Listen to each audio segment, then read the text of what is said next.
Turn to the manhunt and now the arrest tonight after a deadly home invasion near Detroit. Tonight, hear the chilling video of two men posing as utility workers who authorities say were claiming they were there to check out a gas leak, killing the homeowner, attacking his wife. Stephanie Ramos on the arrest tonight. Or DTE. Tonight, chilling video of two suspects police in Michigan say posed as workers from a utility company in a home invasion north of Detroit that left a grandfather dead. We're checking for gas leaks. Security video shows the pair in work vests, one of them even carrying a clipboard as they tried to gain access to the house on Thursday night. They were not let in. Police say the two returned to the same house the next day and tried again. Unfortunately and tragically, they were allowed in the home.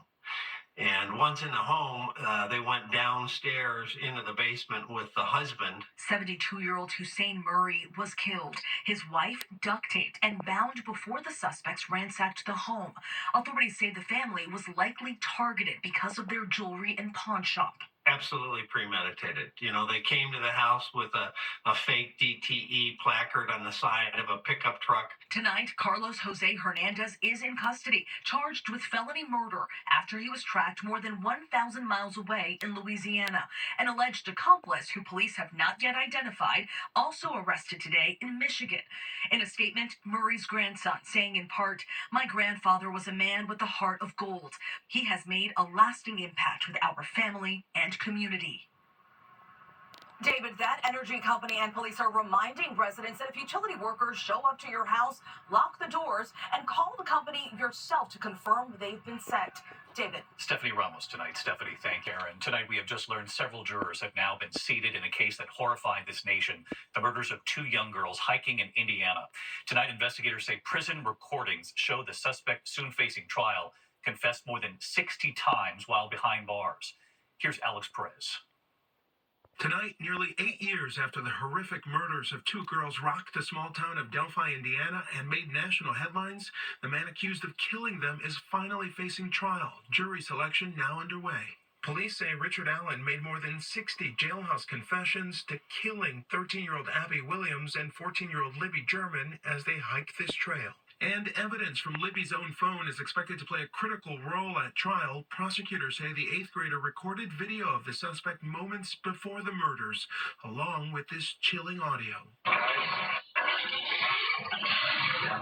Police always suspected the killer lived in the community. We believe you were hiding in plain sight. But it took nearly 6 years for a break in the case, police linking a bullet from the crime scene to Allen's gun. The married father was a member of the community and worked at the Delphi CVS. This photo from a local bar shows Allen standing in front of the wanted poster. I had so much faith that our detectives would keep working on this until they got our answers and justice for the girls. And until the conviction is here, I'll still remain that way too.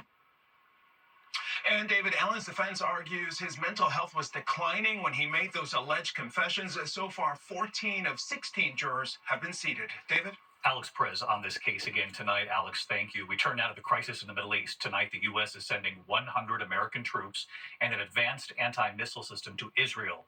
The move comes ahead of Israel's expected retaliation against Iran. ABC's Matt Gutman in Israel again tonight.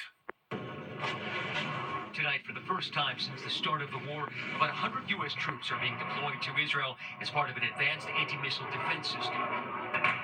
The move is a signal from the Biden administration it would help protect Israel following Iran's massive missile barrage just 2 weeks ago.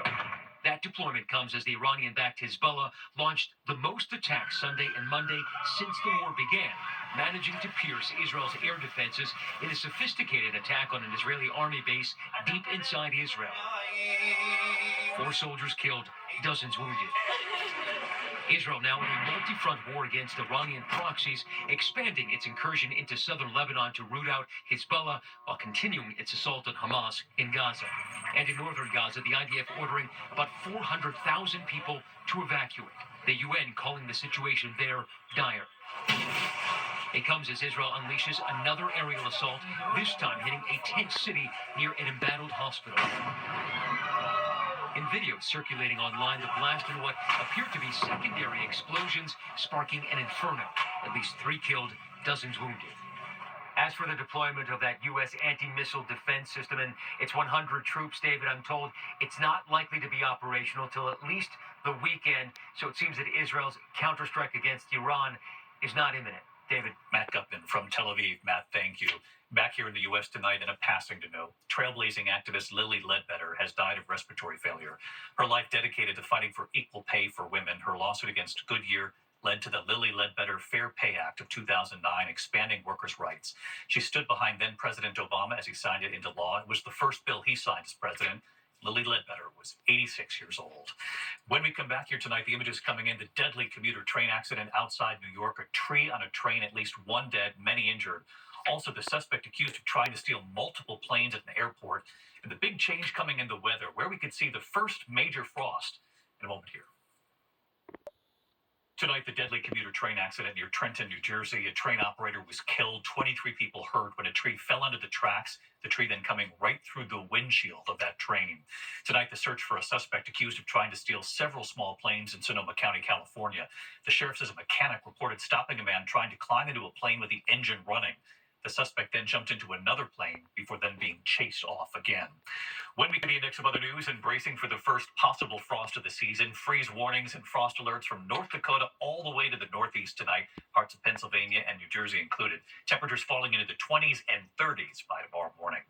Coming to America, 2 giant pandas on their way from China to the Smithsonian's National Zoo in Washington, D.C., replacing the 2 pandas who were returned to China last year. They'll be introduced to the public once they get here and get used to their new surroundings. When we come back tonight, the spectacular images, the rocket, the booster, the takeoff, and then what happened 7 minutes later. Tonight here, the spectacular liftoff, even more impressive, the landing 7 minutes later.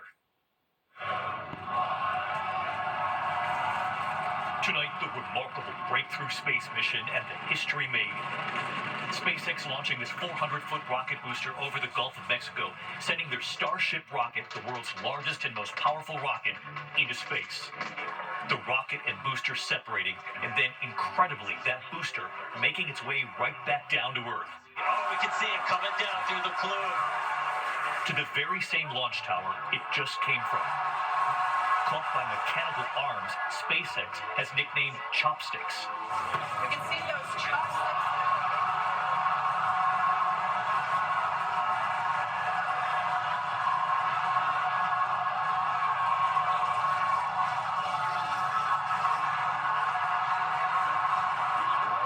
The mission, a success. Back at the launch tower. Tonight, SpaceX now saying they are one step closer to using reusable boosters to transport people in their Starship rockets to the moon, and they say eventually even Mars. This is a day for the engineering history books. The mechanical arms they call chopsticks, really quite something. I'm David Muir. I'll see you right back here tomorrow night. Good night.